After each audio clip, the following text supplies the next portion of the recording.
Merci, M. le Président. Merci, chers collègues. Mme Cahouette, M. Bergeron, Mme Larocque. Vous savez peut-être, Mme Cahouette, que l'orthophonie fait partie de ma vie. Vous le savez, parce que ma sœur Marie-Claude Lisée était orthophoniste. Donc, on était ensemble à Montréal pendant qu'elle faisait ses études à l'Université de Montréal. Et puis, depuis, c'est une de mes fenêtres sur le système de santé et de services sociaux. C'est ma sœur qui a travaillé avec les enfants, avec les aînés, qui a connu les réformes, les formations, les redditions de comptes, les différentes étapes. Alors, ça m'a donné constamment non seulement une conscience de l'importance de l'orthophonie et de l'audiologie, mais aussi de l'organisation interne et comment elle peut aider et ne pas aider les rapports avec les commissions scolaires, les instituts hospitaliers, les continuums de soins, les non-continuums de soins, les mauvaises allocations de ressources. Alors tout ça, je sais que ça fait partie de ce qui ne devrait pas nuire, mais ce qui devrait aider. Et parfois, on voit que ça nuit. Alors, vous posez une question importante, parce que donc, il y a des listes d'attente. On sait qu'il y a des enfants qui ne sont pas vus, il y a des rendez-vous qui ne sont pas pris, et il y a des fenêtres d'opportunités qui sont manquées à jamais. Et que donc, les coûts sociaux pour la suite sont beaucoup plus grands que le coût aurait été d'investir maintenant.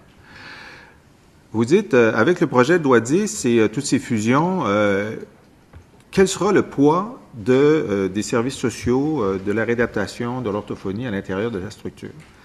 Et vous dites, est-ce qu'on va être membre du conseil d'administration? Est-ce que les CIS vont avoir quelqu'un qui va porter notre regard dans un contexte budgétaire où chacun se bat pour chaque dollar, chaque million de dollars?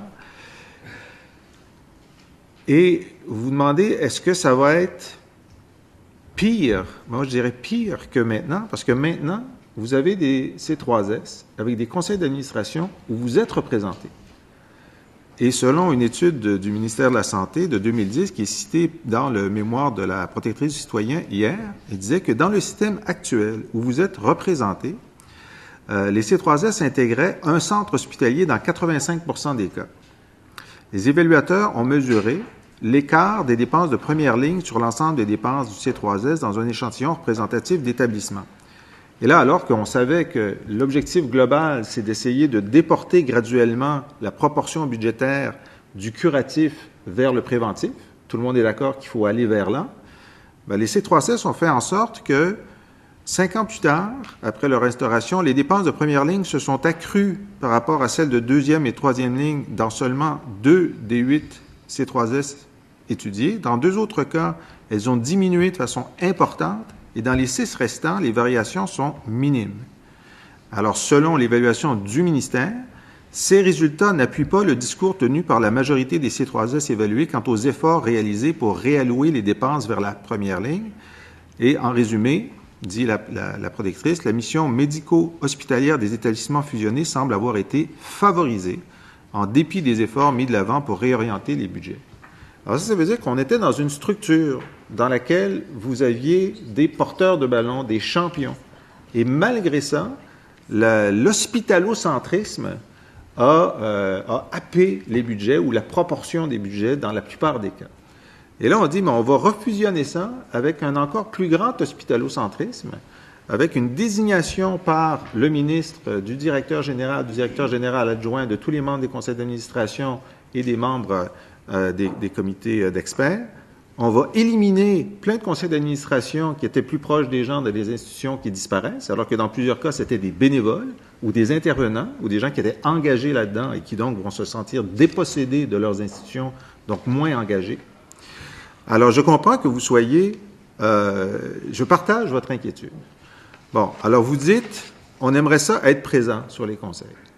D'autres avant vous ont dit, ben peut-être que la première chose à faire, ce serait de ne pas faire cette réforme, de modifier les continuums de soins, de mieux évaluer la qualité. Comme le dit le ministre, on a besoin de plus d'évaluation avant de savoir comment se réorganiser.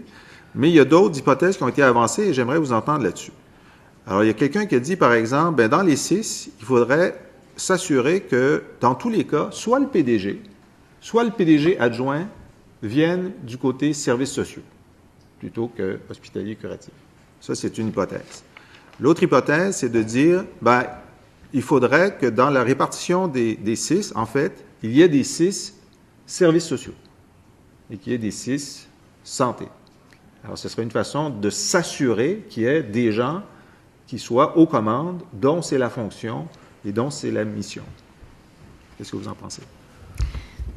Comme on l'a mentionné, Monsieur le Président, l'Ordre n'est pas un spécialiste des structures organisationnelles et en fait, ce qu'on est venu dire à la Commission, c'est il y a des travaux qui devraient être faits sur le renforcement de la première ligne.